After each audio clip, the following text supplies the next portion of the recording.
RMC. After Paris. François Pinet. Salut à toutes et à tous, très heureux de vous retrouver pour l'épisode 11 d'After Paris, saison 2025-2026, un épisode à retrouver, vous le savez, en podcast sur toutes les plateformes d'écoute, mais aussi à la télé sur After Foot Télé, sur les téléconnectés, et bien sûr sur YouTube. On vous remercie de nous regarder et de laisser vos petits commentaires. After Paris, le podcast de ceux qui ont cru en Stéphane Sessegnon et Branko Boskovic. C'est sans doute le cas de Julien Taxis qui est là. Salut Julien. Salut François, salut l'After Paris, ouais. De beaux souvenirs, j'aurais presque pu citer à Cagnaquine, c'est dans les... Et puis avec nous également Arthur Perrault. Salut Arthur. Salut François. Décidément, à chaque nouvel épisode d'After Paris, j'ai l'impression qu'on annonce un blessé. Là, la dernière fois, c'était Désiré Doué. Là, on annonce Hakimi, Nuno Mendes et Dembélé, dont il va être question lors de cet épisode d'After Paris. Blessé après le match face au Bayern. Faut-il s'inquiéter pour Ousmane Dembélé ? On en parle dans cet épisode. Et oui, parce qu'il y a un point commun entre Dembélé, Sessegnon et Boskovic. Lequel ? Petit quiz. Tu vas loin. Oui. Arthur, il est perdu. Les blessures à répétition ? Non. Un point commun. C'est sur le maillot que ça se joue. Le numéro 10 ? Le numéro 10, exactement. Ils ont tous les trois porté le numéro 10 au Paris Saint-Germain. Pour parler du cas d'Ousmane Dembélé, on accueille Alexandre Delal, préparateur physique qui a notamment été responsable de la performance à Nice et à Lyon également, qui a travaillé aux côtés de plusieurs sélections. Bonjour Alexandre. Bonjour à tous, bonjour François, bonjour à toute l'équipe. Merci beaucoup d'avoir accepté l'invitation pour parler d'Ousmane Dembélé dans cet épisode d'After Paris. Pourquoi on en parle ? Parce que évidemment Dembélé est blessé et on s'inquiète, nous, dans After Paris. Dembélé qui a joué cette saison 9 matchs pour 3 buts et 2 passes D, 5 titularisations. Il était revenu à la compétition le 21 octobre dernier. Il s'était blessé en début de saison aux ischios. Ça lui avait fait manquer 6 matchs, 4 en Ligue 1, 7 matchs même, 4 en Ligue 1 et les 2 premiers de Ligue des Champions. Donc 7 matchs manqués désormais pour Dembélé. Depuis son retour à la compétition, il a été titulaire 2 fois. Il a joué 1 heure contre Lorient sans montrer grand-chose. Remplaçant à Nice, ensuite il a joué face au Bayern. Il a été titularisé par Luis Enrique. On va revenir évidemment sur la gestion de Dembélé par l'entraîneur espagnol, puisqu'il est sorti au bout de 25 minutes en raison d'un problème au mollet. Juste avant d'entendre Alexandre et Julien, Arthur, cette blessure de Dembélé, est-ce qu'on a plus d'informations ? Qu'est-ce que c'est ? De quoi il s'agit ? Alors il s'agit déjà de quelque chose de différent comparé à cette dernière blessure que tu viens d'évoquer, cette gêne qu'il traînait déjà depuis plusieurs longues semaines à l'ischio. Là on parle cette fois-ci, et Luis Enrique l'a dit dès la conférence de presse d'après-match, d'une douleur au mollet et finalement d'une lésion qui aurait été provoquée par un coup, et on va y revenir sur ce mot coup parce qu'il est très important. D'abord vous dire que il est forfait évidemment pour le match à Lyon en championnat, ce sera ce week-end. Et on l'a appris tout à l'heure, on a eu la confirmation plus ou moins qu'il n'est pas dans la liste de Didier Deschamps, et que donc il va rater le rassemblement avec les rencontres face à l'Ukraine et en Azerbaïdjan. Pourquoi le mot coup est important ? Parce que avec Fabrice Hawkins, on nous a indiqué du côté du club que l'origine de cette blessure puis lésion au mollet était due à un coup. Il y a eu des examens de passé au lendemain de la rencontre face au Bayern Munich. Pour avoir échangé avec des personnes qui ont vu les images de cette IRM, qui sont des spécialistes, qui ont l'habitude de voir ce type de blessure, on m'indique que la lésion ne peut pas venir d'un coup, mais plutôt d'une compensation due à cette gêne qu'il avait à l'ischio-jambier. Donc tout ça pour vous dire que pour moi, il y a de quoi être inquiet. On va y revenir après. Mais il y a quand même un mystère qui... Et l'histoire du coup, c'est une petite manière de pas forcément assumer ce qui s'est passé. Il y a quand même un mystère et un truc qui n'est pas très clair. Et en effet, pourquoi ne pas assumer ? Ça, c'est une autre question.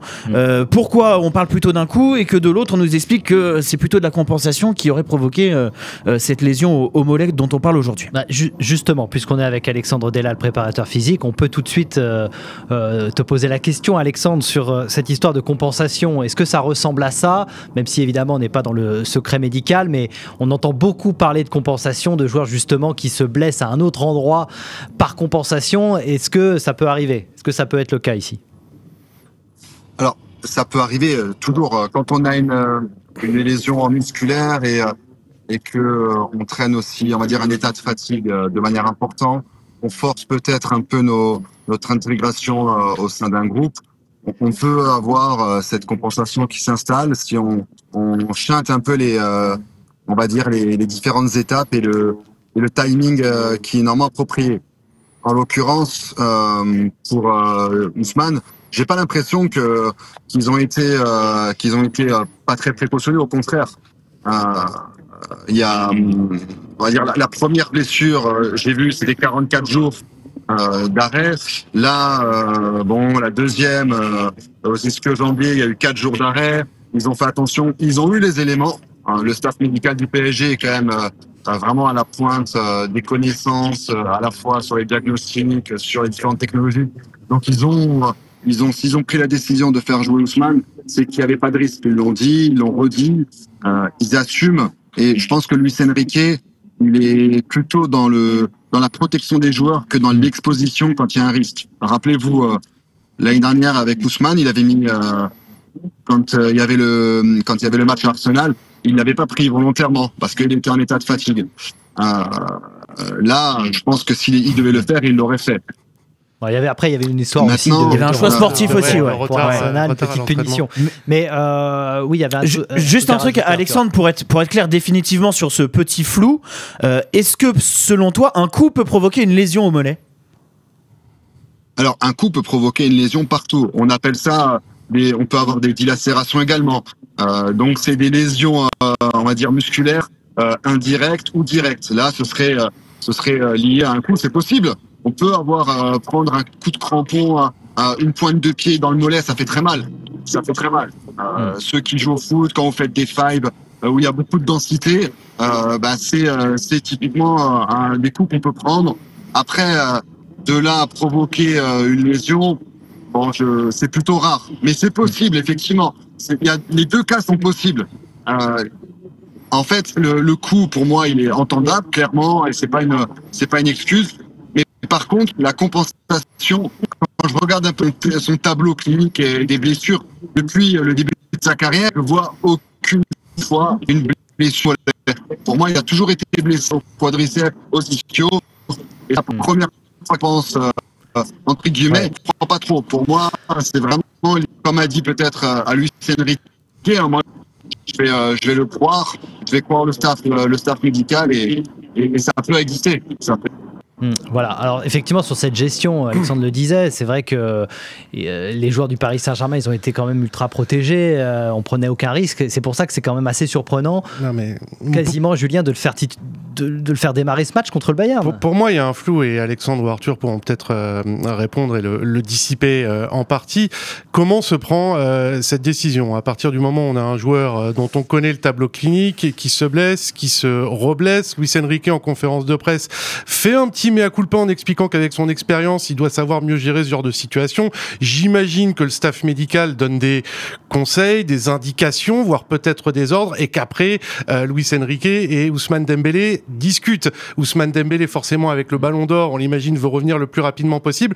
J'imagine que c'est une grande concertation, mais je n'arrive pas forcément à comprendre qui a le final cut là-dedans. Arthur. Je vais vous donner la vérité. Je vais vous raconter ce qui s'est passé. En fait, donc, Ousmane a donc été blessé à l'ischio et Jérôme Rotten en a très bien parlé dans Rotten sans flamme. On pourra ressortir l'extrait, vous pourrez le retrouver sur le Twitter RMC Sport. En fait, quand il y a la cicatrisation de cette lésion à l'ischio, c'est comme vous et moi, quand on chute à vélo, on a une croûte qui se met sur notre cicatrice et en faisant des efforts, cette croûte s'enlève petit à petit et donc votre cicatrice se retrouve de nouveau à vif et peut provoquer des gènes, des douleurs ponctuelles. C'est ce qui est arrivé à Ousmane, c'est pour ça qu'il a ressenti des gènes sur les 2 derniers matchs et donc au club, on a pris le temps de discuter avec lui pour lui dire il y a le feu vert médical, on a fait les vérifications, tu n'as pas à avoir d'appréhension par rapport à une rechute ou quoi que ce soit.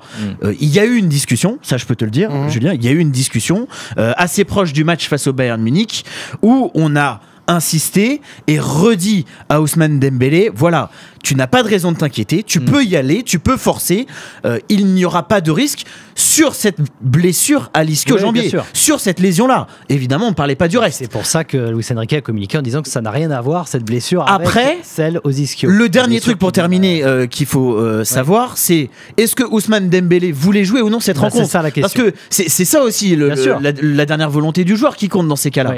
On l'a pas forcé quand même. même à jouer la rencontre. D'ailleurs, je vais me tourner vers Alexandre Delal, puisque Alexandre, toi, tu as côtoyé des joueurs de plus haut niveau, que ce soit à Nice, à Lyon, on l'a dit, et donc dans des clubs. Est-ce que la décision, elle revient à la fin aux joueurs, avec ses sensations? Est-ce qu'un joueur qui est le mieux placé, en gros, pour connaître son corps?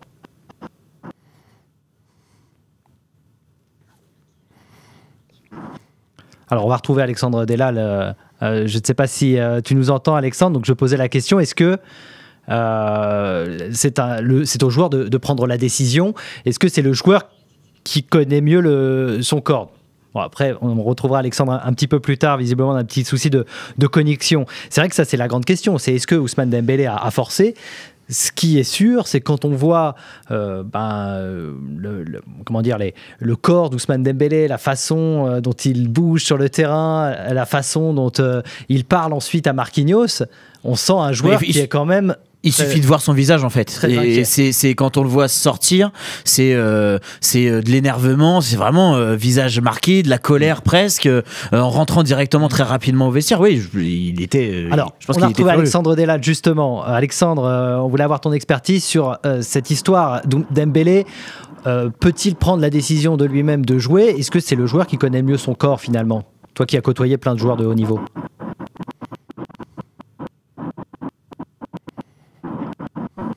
Alors, ouais, tout à fait. Je pense qu'il connaît très bien son corps. Ce qui est important, c'est vraiment prendre en considération le ressenti du joueur qui a un bon ressenti.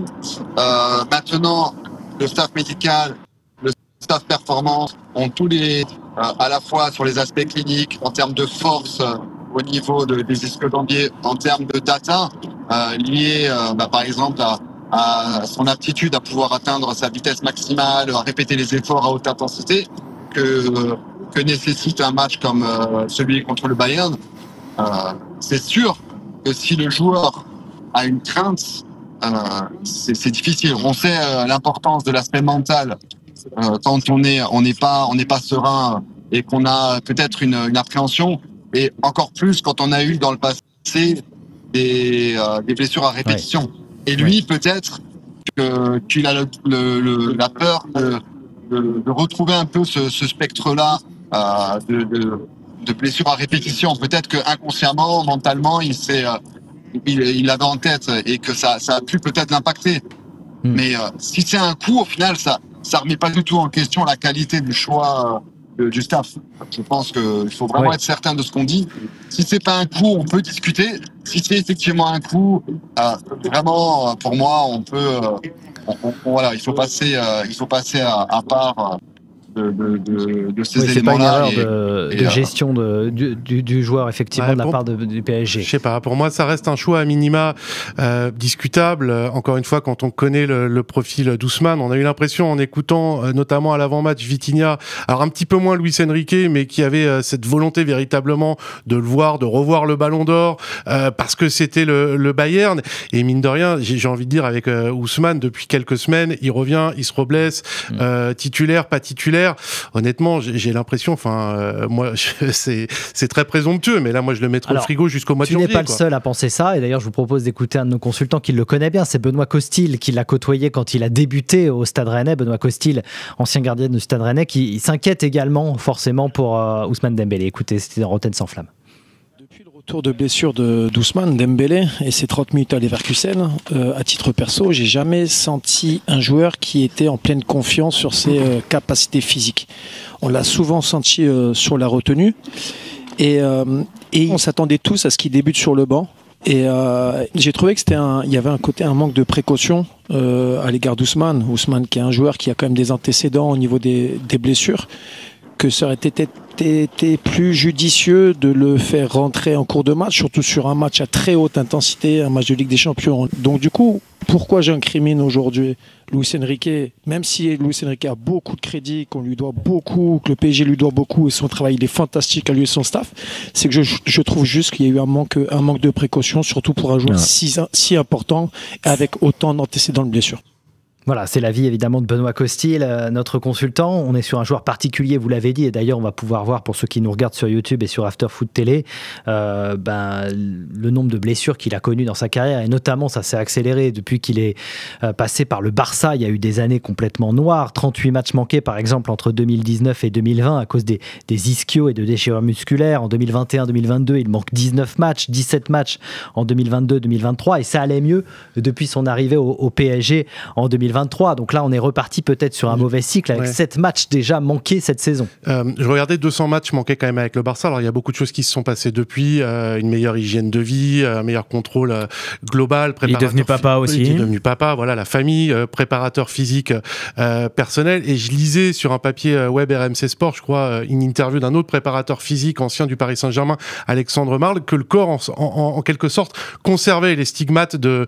il n'y avait pas de risette, en fait, que le corps conservait en quelque sorte des cicatrices, et que si on faisait un scan aujourd'hui, on pourrait voir toutes les fêlures, les claquages, les élongations qu'avait Ousmane Dembélé. Tout ça pour dire qu'en fait, il repart pas à zéro, Ousmane, même s'il a eu un immense travail fait depuis 2 ans, ça reste un profil fragile. Un profil particulier. Alexandre Delal, qui est toujours avec nous, préparateur physique, qui est avec nous pour cet épisode sur Ousmane Dembélé.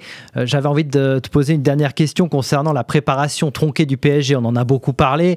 Beaucoup de tes confrères et toi-même, forcément, vous attendiez peut-être à des difficultés au Paris Saint-Germain avec cette préparation quasi inexistante en début de saison. La question, c'est est-ce que ça peut se rattraper, ça ? Est-ce que en cours de saison, on peut refaire une préparation physique, on peut remettre à zéro en quelque sorte le physique des joueurs? Alors c'est très difficile. C'est très difficile parce que quand vous avez les fondations qui sont mal construites, mal agencées, c'est toujours difficile de récupérer les choses. Et là, il faut, en fait, on a un peu tout mélangé. On a voulu rattraper certaines choses, mais on a fait.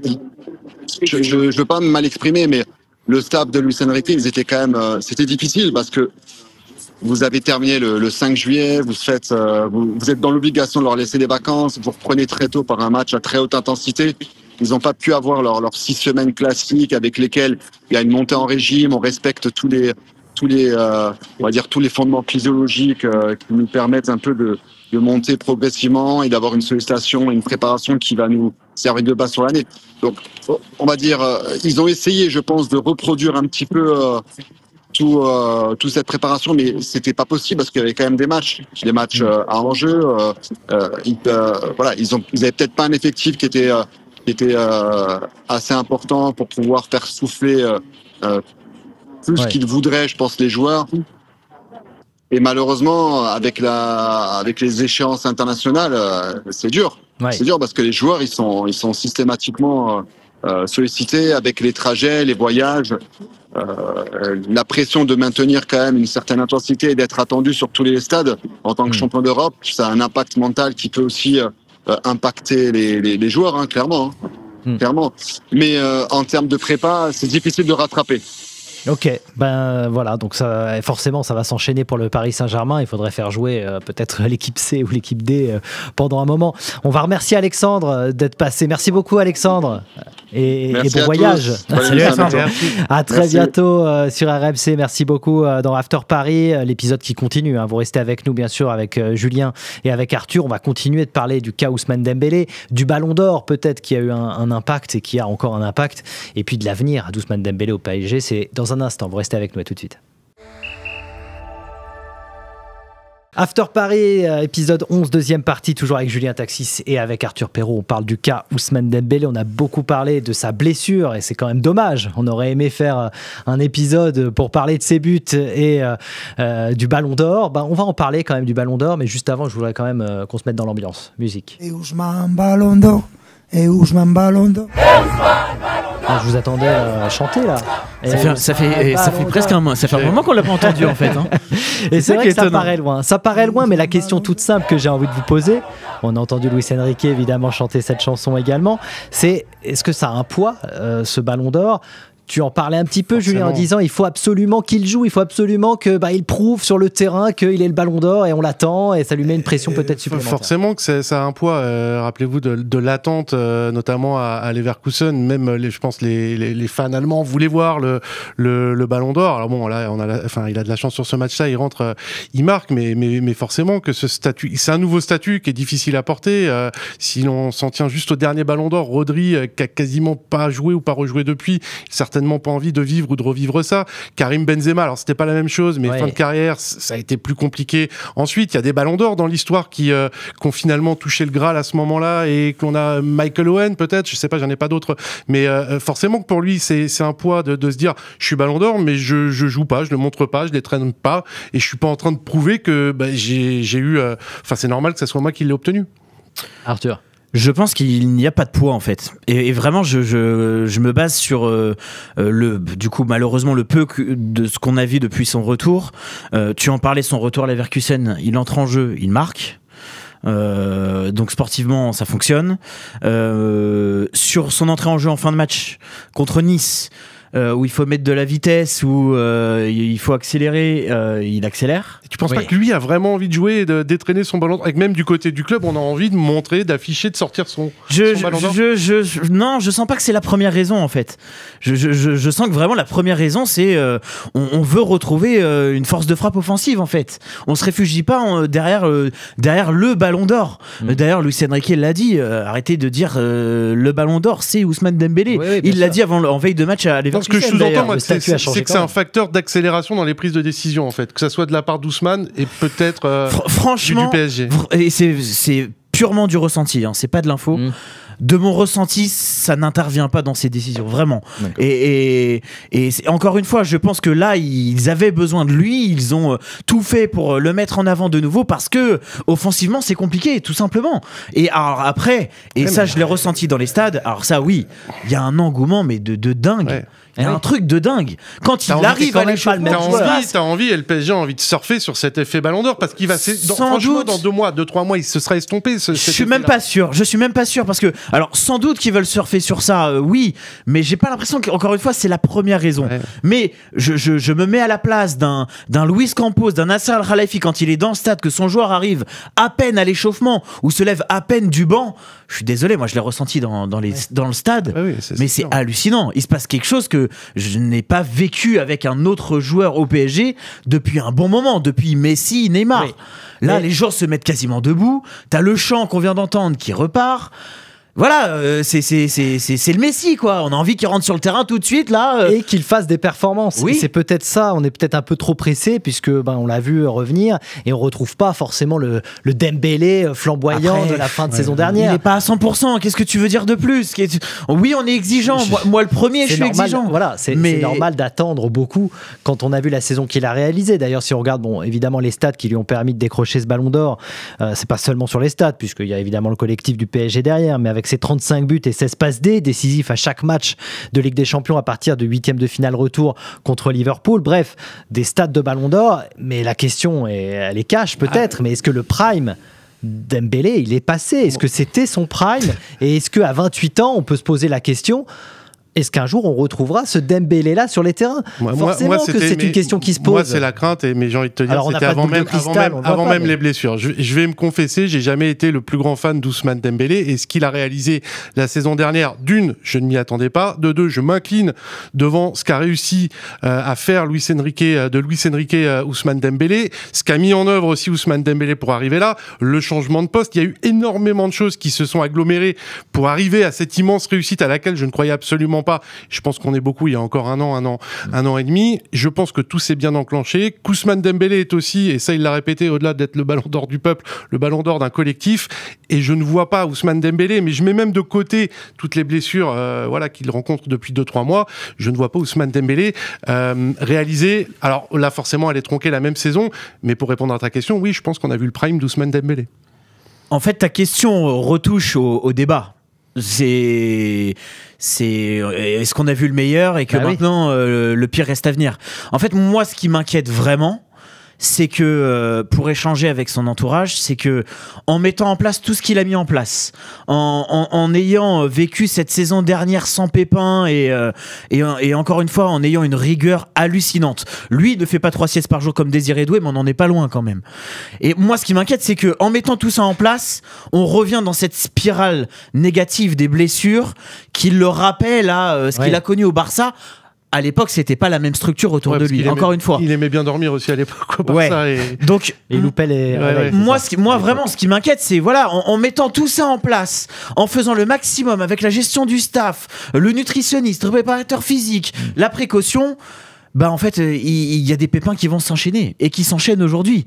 Et on n'a pas la boule de cristal comme tu dis, mais ça fait peur. Franchement, ça fait peur. Ce qu'il y a entre guillemets rassurant, c'est son préparateur physique, je crois, Jean-Baptiste Duhaut, qui expliquait du point de vue extérieur, vous avez l'impression qu'Ousmane, c'est pas un gros bosseur, il est parfois non, mais d'un point de vue extérieur, il est peut-être un petit peu nonchalant. Et finalement, pour arriver à passer au-dessus, à surpasser tout ce qu'il a vécu au Barça, il a mis en place non seulement plein de choses, et surtout, il parle d'une force mentale hallucinante qu'on ne perçoit pas de l'extérieur. Donc c'est aussi en ça qu'il faut peut-être, je pondère et modère aussi un peu mes propos, faire confiance à Ousmane, à la structure et au Paris Saint-Germain pour le retrouver peut-être pas au niveau prime, à mon sens, d'il y a 6-9 mois, mais à le retrouver à un niveau très acceptable et qui termine la saison à 20 buts. Alors, terminer la saison, évidemment, au Paris Saint-Germain, et la suite au PSG, c'est quand même la grande question. Il a 28 ans actuellement, il en aura 29 donc l'année prochaine. Ousmane Dembélé, il est plus donc sur la fin de sa carrière qu'au début, même s'il lui reste évidemment des belles heures à vivre. En termes de contrat, 2028 pour Dembélé, on est d'accord, donc il n'y a pas forcément d'urgence. Aucune. Pour le PSG, il y a d'autres cas dont on a parlé. Sauf que quand c'est un ballon d'or, le cas devient. Sauf que c'est un cas particulier quand même pour le PSG. Alors, c'est un cas particulier. On peut penser que dans les négociations, ça va être un cas particulier.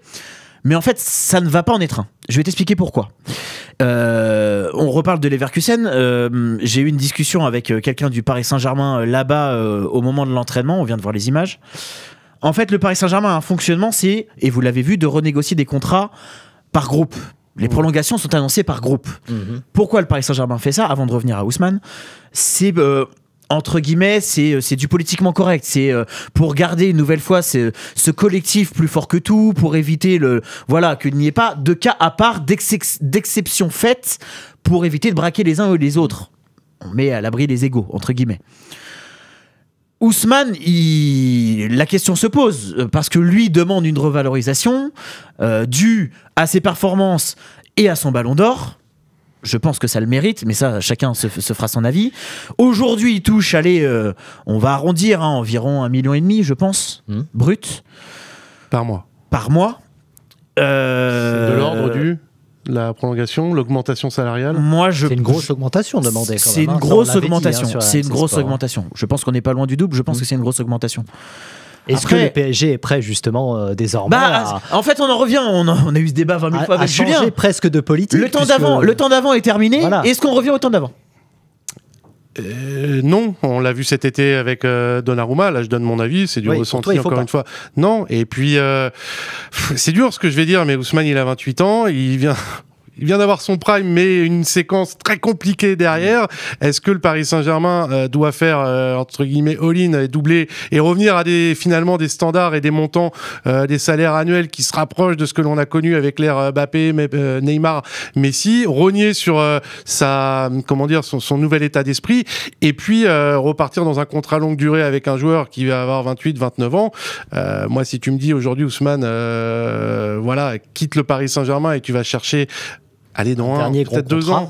Il va chercher son gros contrat et le Paris Saint-Germain va chercher Julian Alvarez. Ça y est, il a déjà fait le mercato. Je suis pas traumatisé. Non, mais c'est un exemple. Non, mais je pense que c'est un joueur qui plaît bien à Luis Enrique aussi. Mais bon, si Luis Campos, c'est un scénario. Pas déjà pensé. C'est un scénario si tout se goupille mal. Et on l'a vu cet été avec Gianluigi Donnarumma, ça peut aller très vite. Bon, en tout cas, tu sais, Julien, tu reviendras pour un spécial mercato. Comme ça, tu pourras donner les. Ça fait 2 fois qu'on parle de cette liste quand même. Voilà, Luis Campos. Ça fait 2 fois de suite dans 2 épisodes différents. différent qu'on parle de la fameuse liste de Luis Campos et on attend qu'Arthur et Fabrice Hawkins, qui ne peut pas être là aujourd'hui mais qui reviendra, nous délivrent justement les pistes du PSG pour le mercato spécial sur la liste. Mais on fera un spécial mercato, ça c'est obligatoire. En tout cas, ils ont intérêt à bouger. Bon, ça sera un autre débat. Merci beaucoup Arthur, merci pour toutes les infos et à bientôt dans After Paris. Merci Julien, à très bientôt. À la prochaine. Dans After Paris, semaine internationale, mais l'actu du PSG ne s'arrête pas, donc on se retrouvera la semaine prochaine.